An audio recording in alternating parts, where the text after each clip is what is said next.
Welcome back to the deep dive. Today, we're doing something a little different. We're taking a tiny sliver of source material you provided, really just a single, powerful quote from Charles Kingsley. And we're going to see if we can extract a whole philosophy for living from it. Exactly.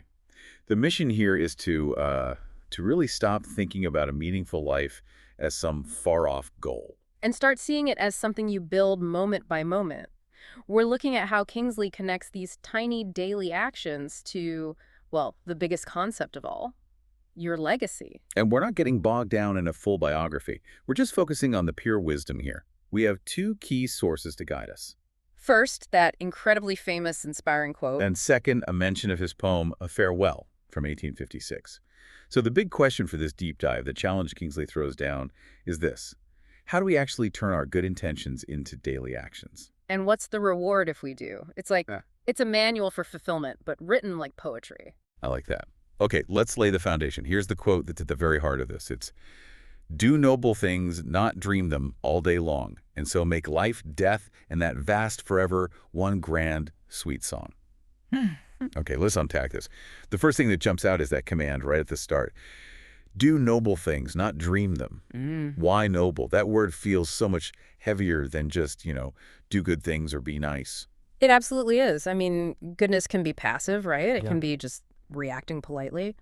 Nobility in this context feels proactive. It's about integrity. So it's not just following the rules. No, it's about acting on a higher principle with honor, with courage, especially when it's not the easy thing to do. And that's the perfect contrast with dreaming. Dreaming is easy. It's free. It's comfortable. It's the ambition you hold in your head that never actually costs you anything. It's always what you're going to do tomorrow. Right. And Kingsley just sweeps that off the table. He's saying the only thing that matters is what you actually do. The execution. A noble thought is completely useless if it just stays a thought. The only difference between a noble person and someone who just wishes they were is action. Daily output. So let's try to ground this for you listening. Yeah. What does a noble thing even look like today? It's probably not, winning some great battle. No, not usually. So what's a small, modern, noble thing? Well, it could be choosing to be completely honest in a business deal when a small lie would save you a ton of time. Okay. Or it's keeping a difficult promise to someone when you're really wishing you could get out of it. It's speaking up when everyone else is silent. Choosing principle over what's easy in the moment. Exactly. And then he hits us with the really tough part. The all day long. Yeah. That's where it goes from, inspiring quote to, frankly, a bit exhausting. I agree. And that's the real hinge point, I think. If you only had to do one big, heroic, noble act in your life, most people could probably manage that in a crisis. But all day long completely reframes it. Nobility isn't a special occasion. It's a habit. It's the texture of your everyday life. But isn't that an impossible standard? I mean, if every single email you write, every conversation has to be this noble act, aren't you just setting yourself up to fail?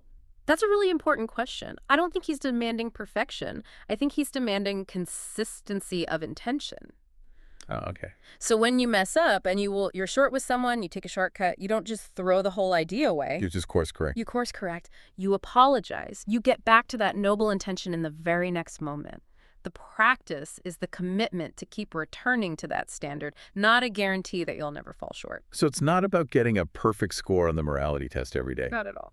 It's about just consistently trying to pass it. You're always choosing that high road, even when you slip. Exactly. And that consistent effort, that doing, is what powers the whole second half of the quote. It's the engine. Without it, your actions are just disjointed. They don't build into that beautiful song he promises. Which is the perfect transition to the payoff. We put in all this work, this consistent effort, and the promise is we and so make life, death, and that vast forever one grand sweet song. I mean, what a promise. It's the ultimate statement on a holistic life. That grand sweet song is the metaphor for it all. For unity, for meaning. Harmony, right. It means that all your actions, from the tiniest noble choice to your biggest moral stand, are all playing the same tune. They're building something cohesive. Instead of just a bunch of noise, a cacophony of random deeds and regrets. Yeah. I really want to dig into this song metaphor. If the noble actions are the notes, the melody, what's the rhythm? The rhythm is the all day long. It's that steady beat, that constant intention. The moment you stop for long periods and just dream, the rhythm breaks. You get The dissonance. song falters. It falters. But if you keep that rhythm of daily nobility, the music just flows. And he breaks down the scope of this song into 3 parts that cover, well, everything, all the time. Let's start with the first one, life. Right. This is the immediate reward, the sweetness you get to hear right now. When you live a life of purpose, where your actions line up with your values. There's no inner conflict. Exactly. There's congruence. You're not torn up by regret or anxiety over your choices. That's what makes the song sweet today. It removes all the static. Okay, when he moves to death, which, for most of us, feels like the song just stopping. Abrupt silence. The end. But for Kingsley, if you've lived this way, death isn't a jarring stop. It's a natural conclusion. The final chord in a symphony that resolves everything perfectly. If your life's work is complete and whole, then there's peace in that final moment. It's a seamless ending, not a tragic interruption. And that brings us to the biggest, most mind-bending element, that vast forever. This is the echo, the resonance of your song. Now, sure, in a religious sense, he was probably talking about an afterlife. Right. But you can also read it in a secular way. It's your legacy. It's the impact your life's music has after you're gone, the way your principles inspire other people, the way the memory of you continues to resonate. So your song doesn't just stop. It becomes part of the broader human playlist, I guess. That's a good way to put it. It becomes part of that vast forever. The genius of it is the contrast he sets up. A life of just dreaming would sound like a mess, right? A bunch of random, disconnected notes, or maybe just silence. Total silence. The noble life is seamless. It's harmonious because your integrity is the thread connecting everything. Life, death, and forever. It all makes sense together. But I do have to wonder, if you focus too much on that vast forever, on your legacy, does that cheapen the noble acts themselves? Does it just become a game of trying to be remembered? That's a really thoughtful critique. And yeah, if your only focus is the reward, the action becomes a means to an end. It's transactional. Right. But I think Kingsley avoids that trap by tying the reward back to the quality of the action. The song is sweet because the notes were noble. The focus has to stay on the daily doing. The reward isn't fame. The reward is the beautiful song itself. The harmony you feel in your own life is the proof that it's working. Okay, that makes sense. Now let's bring in that final piece of source material. We know this quote is from Charles Kingsley, and our sources point us to his poem, A Farewell, published in 1856. And just that title, A Farewell, adds so much crucial context, doesn't it? He's writing this stuff while he's clearly thinking about endings, about departure. Finality, a farewell means something is over. Saying goodbye to a person, maybe an era, or life itself. And that inevitability just pours gasoline on the fire of the quote's urgency. How so? What's the connection there? Well, if you know the performance has a definite end, if you know you have to say farewell, doesn't that make every single note you play right now infinitely more important? There's no time to waste just dreaming. 0. If you waste today dreaming, you've wasted a piece of your finite song that you can never get back. You've created a hole in the music, a discordant gap. So the idea of a farewell makes noble action a kind of essential preparation. It's not just about making your life better now, it's about ensuring your final bow, your farewell, is dignified. Yes. The ending of the song is determined by everything that came before it.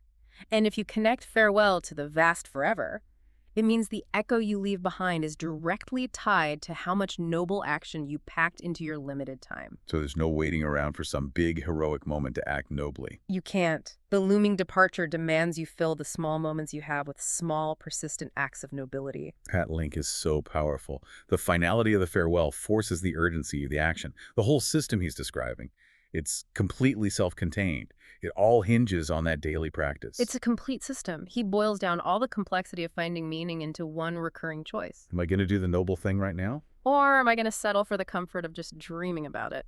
Okay, so let's synthesize this for you, the listener. The key takeaway. Kingsley is giving us a formula, a meaningful life, a beautiful legacy.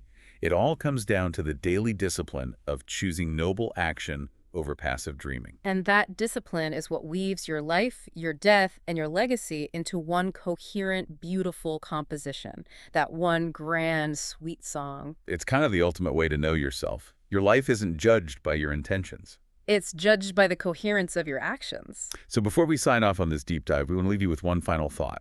The big challenge that Kingsley's philosophy puts to all of us. If a noble life creates this beautiful, unified piece of music, then you have to ask yourself about the song you're composing right now, today. What's the next note? What specific, tangible, noble action, not a dream, not a plan, but a real action will you take today to make sure the music of your life, playing all day long, is harmonious, is memorable, is worthy of that vast forever? At the end of the day, that's really the only question that matters.